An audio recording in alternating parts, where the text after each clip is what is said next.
welcome to Jets Rewind. I'm Marty Shupak. I'm in Valley Cottage, New York. Ray Clifford is out in Marysville, Ohio.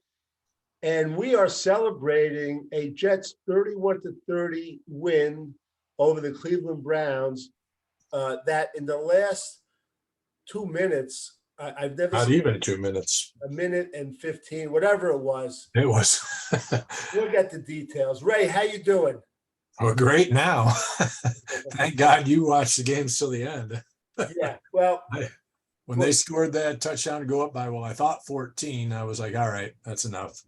and I got to tell you, Ray, we have some age on a lot of our listeners, but we go back to the Heidi game, to the Mark Gastineau roughing the passer, to the Spike game with Dan Marino. And very rarely are we ever on the winning side of some of these games. And I was trying to think, Ray, and one of the games that stood out to me was when Ken O'Brien threw all those touchdown passes against Dan Marino. That was another game. But games like this for Jet fans are very far and few in between. Honestly, I was trying to remember the last time we ever came back from 13 down or whatever in the last 2 minutes. I can't remember a game of us coming back like that in the last 2 minutes. And maybe I'm just forgetting one, but I literally can't think of one. Yeah, and there's so many things that happen. We're going to touch on a lot of them. We're probably going to forget some of them. And I'll tell you, I was watching the post game on SNY. Bart Scott brought out a great point. He said Nick Chubb, if he wasn't selfish, instead of trying to score the touchdown, he should have went down before the goal line, which is kind of true. But you really thought that they had that game wrapped up. Yeah, I'm not buying that. I mean, 14 points, even 13 should have been enough, but should have been 14, but it ended up missing the extra point. But I'm not going there. I mean, if it was going to be a 1-score game and they were like up by a field goal, I would have said, yeah, do that. Don't, right. That type of thing. But, if you're up by 2 scores with that much time left, yeah, go ahead and take the touchdown. But I mean, he's not wrong, but I just don't think that shouldn't have been an issue. Really, the issue came down to how the Browns played in the last minute and whatever seconds. Right. Giving up that bomb. 2 players, I don't know if you're on the website, Ray, maybe if you could look up number 39, because there were 2. That's Parks. Who was it? It was Will Parks. Will Parks. He made a great play on that onside kick. He made the play. Yeah. If he doesn't, the other guy gets it. Justin Hardy got it, but Parks. Yeah, but I mean, it was going right to a Browns guy, and the way he hustled down and the way his body got his hand on it. Position, it was wonderful. And you probably, I don't know if we could see it on the missed extra point at the bottom of the screen. There was a Jet on the outside that came running through. I don't know who it was. It happened so fast, and of course they don't point it out in the broadcast. With these things, I just think that's I think he just didn't hit it. No, if you see it, you'll see. I saw a replay of it. I don't think the kicker's even thinking about a guy coming in because he can't even see him. Okay, he's just kicking the ball, but I think he just didn't, miss it a little bit. Yeah, but a lot of things stood out in this game, and we'll just go through the beginning, the scoring to the end very quickly. The Jets went 3 and out, and it was truly unfair. And I'm one not to complain about the referees, but for some reason, it just seems like every call was going against them. There was a 3rd down pass play. I guess it was to Tyler Conklin, one of the few passes he didn't drop. And at first, it looks like he was definitely out of bounds, but when they slowed it up, and give Jay Feely credit, he says, look, there's some grass between his foot and the out of bounds marker. They called it out of bounds, and we expected it to be overturned. We come back from the commercial, and they're in punting formation.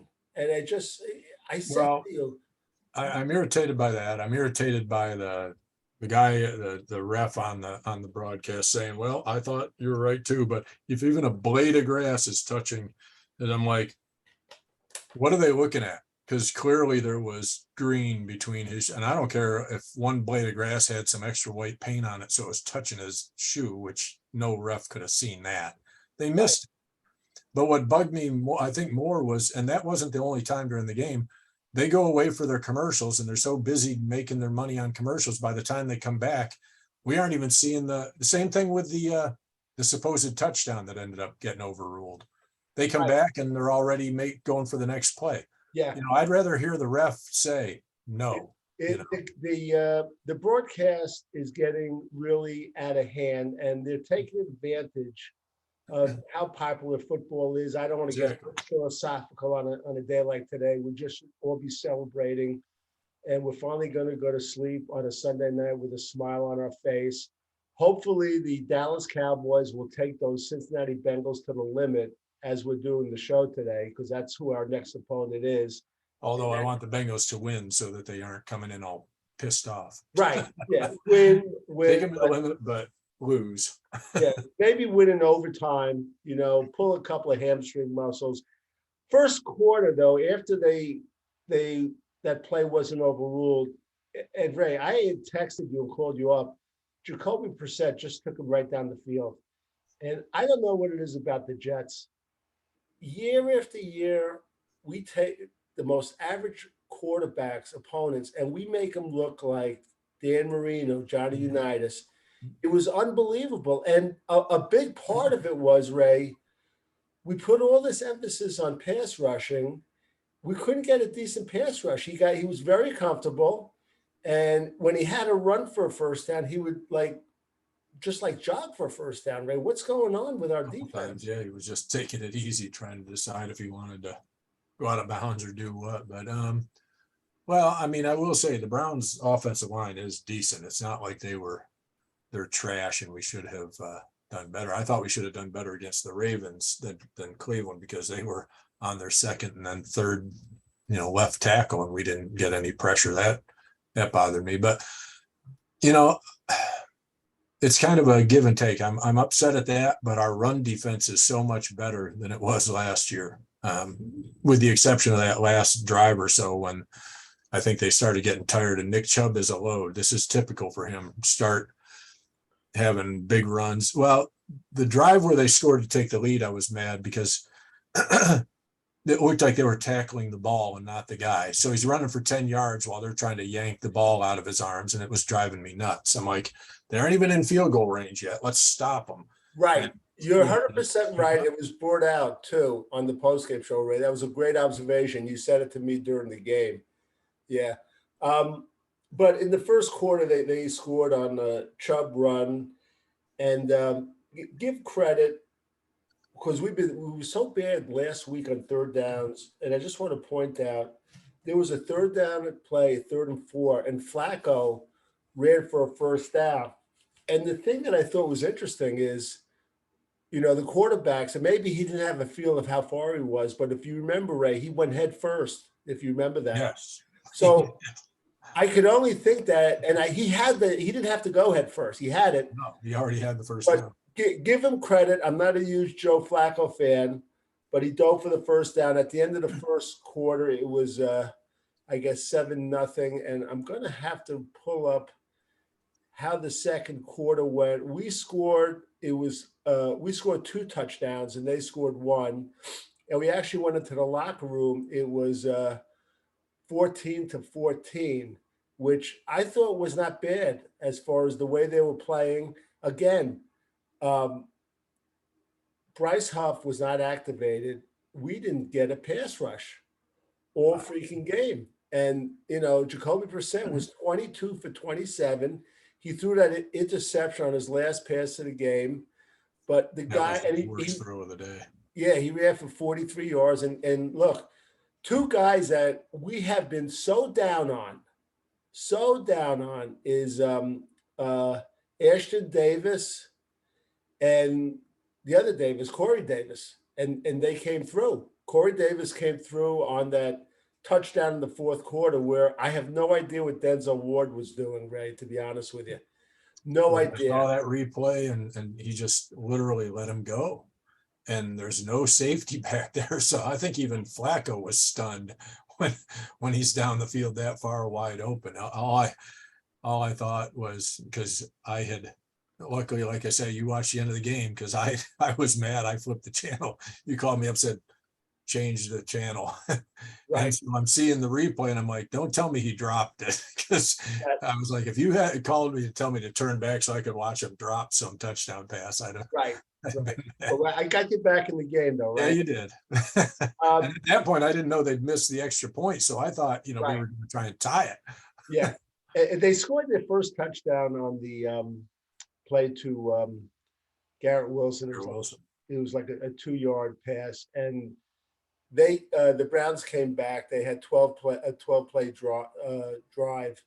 And let me just see who scored, because it's all foggy to me. It was a Brissett threw a short right to Amari Cooper. That was Amari Cooper when that's the broken play. We say that had to be broken. And oh, yeah. I don't know if He went to the inside and nobody was there. Yeah. I don't know if Sauce Gardner like spiked his own sauce last night or what. He didn't look the same today as last week. I expect him to have strength. Cooper's a good receiver. I mean, so it's not like Cooper's trash. He's gonna get tested by a lot of guys, if he's gonna be the number one DB. And so right. I was hoping he'd get challenged more in the preseason so he could get a taste of that. But I knew he's gonna face some guys who they aren't gonna be afraid to throw at him. And next week's gonna be Jamar Chase. They aren't going to shy away from throwing to Jamar Chase. That's for damn sure. Yeah. Now we scored again, and we tied it up, and it was a 10-yard pass to Breece Hall. And Ray, just want to say right now that there's no doubt in my mind that we have at least two special players, maybe more. Garrett Wilson and Breece Hall. And Breece Hall had kind of, not that he was lights out, but you could just see in some of the way he accelerates after he gets hit and reestablishes himself, he's going to be some ball player. And you'll see, I predict in the next 3 to 5 games, he's going to break one for over 40 or 50 yards for a touchdown. That won't surprise me at all. And I think Michael Carter looked good too. He had some good runs. And he was on that game-winning drive. He was smart. He could have stepped out of bounds a yard or so short of the first down, and he took a chance and cut inside the guy and got like 12 yards instead of 8 or 9, and went out of bounds. And so we had a first down and stopped the clock. They did that a couple times on that last drive. So right. I was just happy with a lot of things. There were a few things that didn't go great, but Conklin's still not oh my God. Yeah, I know. But Rucker dropped his one pass. Rucker dropped it. Yeah. But Garrett Wilson dropped one too. He dropped one too. And just so you know, Breece Hall, and I'm sure we're going to make a million mistakes, Breece Hall and Bryce Hall, he rushed for 7 times for 50 yards, but they were good runs. Yeah. And he caught the one pass for 10 yards. Michael Carter rushed 7 times for 23. But one thing about Michael Carter that's brought out, he's like one of the leaders in the NFL at not going down after initial contact, which is amazing. Yeah. And while we're talking about the running backs, as bad as it seemed in the first half with Myles Garrett and Jadeveon Clowney, they came through in the second half. They played with a lot of guts. I want to give credit to Max Mitchell, who hustled to get a fumble too. He went he looked like a running back. Yeah. And in all honesty, the Jets caught a break. When Clowney went out, like in the middle of the third quarter, we caught a break. And they seem to have been able to control part of the fourth quarter, Myles Garrett. Now, there was one play, I know I made a note in the second quarter, Ray, where Myles Garrett just came in unblocked. They got to clean that stuff up. Well, you can't. Well, that's going to happen as long as you're against somebody like that and you're not double teaming him pretty much every time. He's going to get free. either the guy's going to miss a block or something. He is just too good to have one guy on Right. him all the time. And we left him one-on-one a lot more than I liked, but so it could have been worse. I mean, and Max Mitchell missed the one block, but honestly, it wasn't like he missed it so bad that he let him in. He just didn't have enough of them that he, because if he doesn't swat the ball out of Flacco's hand, he's not getting a sack. He's going right by him. Well, So he I just was timed it real well. you're right. I was going to bring that up. Give Max Mitchell credit. He wasn't all that bad. I mean, Jadeveon Clowney made an unbelievable play. And which I didn't realize till they said it later. I didn't realize they lined up him and Myles Garrett on the same side on that play. And he went kind of to the inside like he was going to a little bit before he took like a step to the inside or moved a little bit to the inside, whatever it was. And so he gave him that outside edge that he couldn't give him. And if he hadn't done that, he probably would have been able to shove him wide. And I'm just assuming Flacco saw somebody open, but he just never got the throw off. It was a good play by Garrett and Mitchell. They act like that he just let Mitchell go in there and get it. He wouldn't have sacked him. He just made a good play, got his hand out there and knocked it out of his hand and got the fumble. It was 14-14. While we're talking about the offensive line, right, they have to draft a center. This Connor McGovern going downfield. I know one time Salah was on the screen. Yeah, that with on one of the first one. He's just not panning out like I thought he would. I don't care what the PFF score says about him. That stuff drives me nuts. Yeah. I don't care what. I can see with my eyes. Like, you don't have to tell me what their PFF grade was last week. I knew Fant and Tomlinson stunk, and I knew the right side of our line was good. Today, Fant was much better. I mean, he was against a top-end pass rusher, and I don't think he played nearly as bad. So I don't care what PFF says. I thought he played better. I thought Tomlinson played better. Right. So their grades don't matter to me as much. There was one guys who coach by analytics. Right. There was one play, and Jay Feely, who I really liked, brought out a good point. In the second quarter, we had a second to go. Wilson was open, but I don't know if he can't do it, but Flacco kind of floated the ball to him, and even Feely said if he put something on it, that's a touchdown. Do you remember that? Yeah, he didn't so much float it, but he didn't throw it a hard, frozen rope either. The guy almost actually intercepted it. He made a good play and almost came up with a really nice interception because he one-handed it and just about before he got to the ground almost held on to it. But yeah, if he throws that more like a dart instead of like just an easy throw, he didn't have that much on him that I would have thought he would have thrown it a little harder, but it's all right. I think the next play is when he hit Breece Hall. So they scored a field goal in the third quarter, and that might have been all the scoring in the third quarter. Didn't we get one too? I thought we got one too. Or did we get it at the beginning of the fourth? Yeah, maybe we did. I thought we pretty much came back and answered. No, they had 17-14. In the fourth quarter, we outscored them 17-13. Okay. But so that must have been the beginning of the fourth one. Yeah. Because Zuerlein nailed it. Right. But the three big plays, let's just talk about that now. We're going to jump to the fourth quarter. And we both agreed, I mean, and you brought it up, the Browns, they were just wearing the Jets down. Yeah. With the running game. Chubb and who's the other guy? Hunt. Yeah, and those guys are good. And Hunt we didn't see him a heck of a lot because in the I did a game plan, Jets Rewind Plus on Friday or Saturday actually, and I had mentioned that he is not just a great runner breaking tackles, but he's a great slot receiver. But it was mostly Chubb today. And I guess in the fourth quarter, when we got the ball back, I don't know what was going on. Denzel Ward, if he thought he was in the zone, he just let Corey Davis go by. And thank God Flacco threw a good pass. And thank God he caught the ball.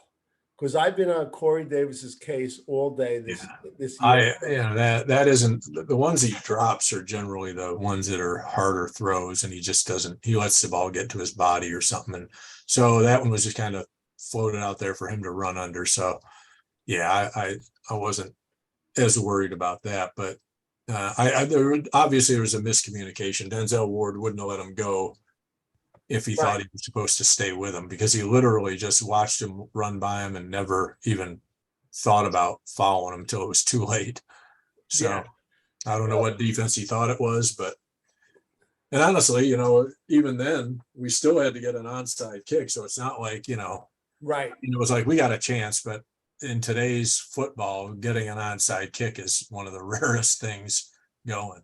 Yeah. So I just want to go through that play. Braden Mann, who also early in the game on a 4th down, we faked the punt. He threw a beautiful pass to Ralph Schrager's guy, Jeff Smith, which was nice.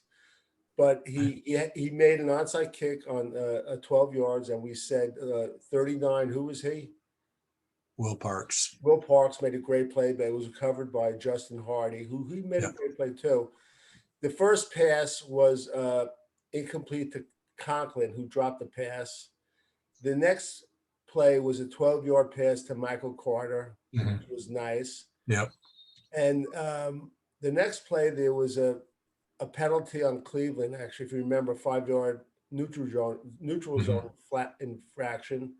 And then Flacco threw a short. They were giving everything short. Right. We were getting out of bounds. That's the thing that helped. Yeah. Yeah. They didn't keep us in bounds. That made a huge difference. Yeah. And the offensive line was playing gutsy at the time. Yeah. They threw a 4-yard pass to Conklin, and then he threw another short pass. It was 5 yards to Michael Carter.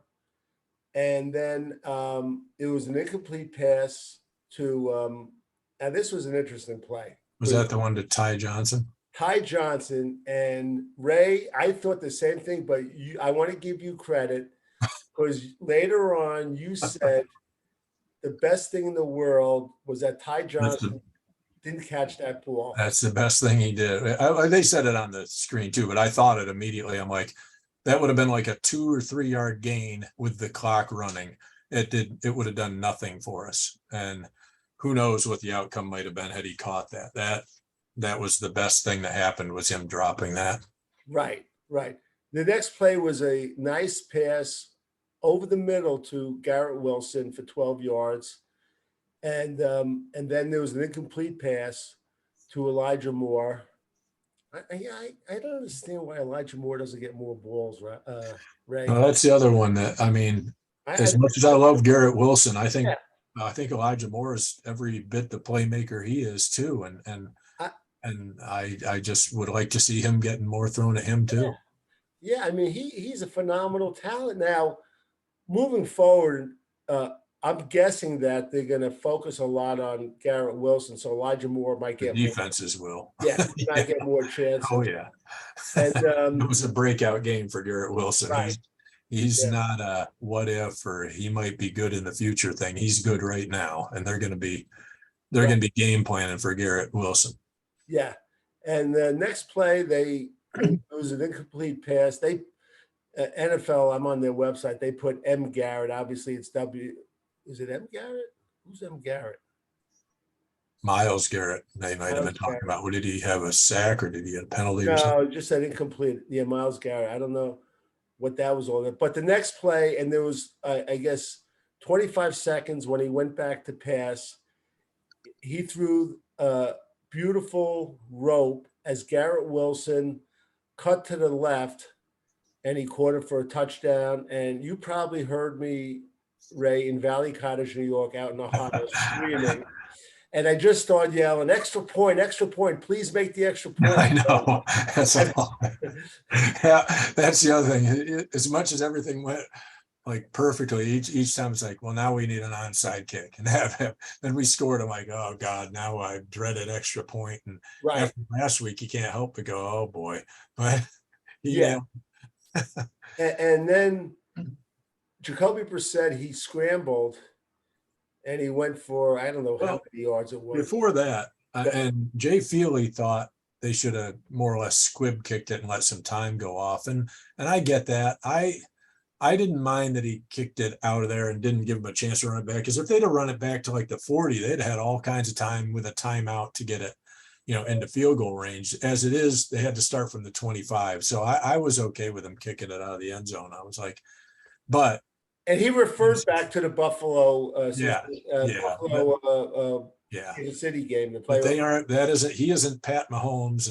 And so, but though he the looked problem like was that run by Brissett just pissed me off, because I was like, you let him run for like 20 yards, which is about half of what his yardage was all day. You said he ran for 40 yards of rushing. I think he ran 20 yards or so on that one play and got out of bounds with like 13 seconds left. And they're right around midfield. I'm like, I don't mind that you let him run, but somebody should have been watching him and, maybe get him around the 30 or the 35, not the 45 or whatever it was. He went out of bounds on it. It Right. just killed me. Yeah, as we were entering our fourth quarter, and I was watching the post-game show SNY. Connor Hughes brought out a point, and I noticed it on the second play that the Jets were just really rushing one guy and having most like 8 guys drop back and 2 guys just standing there. And it opened up for that run. But then on the next play, he threw a pass, and Ashtyn Davis was right there. Pass. And he went down, and I saw Stefanski come on complain, because I think he was complaining that he went to a knee, but he put the ball down, and I think he was complaining that's a live ball. But I think if you give yourself up, that's giving yourself up. I mean, if he had stumbled or done something like that, but if you go and kneel down and you're intentionally doing it, that's considered giving yourself up. Right. So, which brought back memories, right, to that famous Patriot San Diego Charger game. Yeah, when it wasn't. Where he just left the ball down there on the field. But anyway, Zuerlein made the extra, like I said, he made that extra point, and after the interception, it was unbelievable. We've been on the other side of games like this. Yeah. I just made some notes throughout the game, Ray, and I'll just go through them quickly. You could comment, just feel free to give your 2 cents. I put Cooper TD, he was all alone. Stripped by Clowney. I thought it was an unbelievable play. And I agree with you. Max Mitchell didn't do all.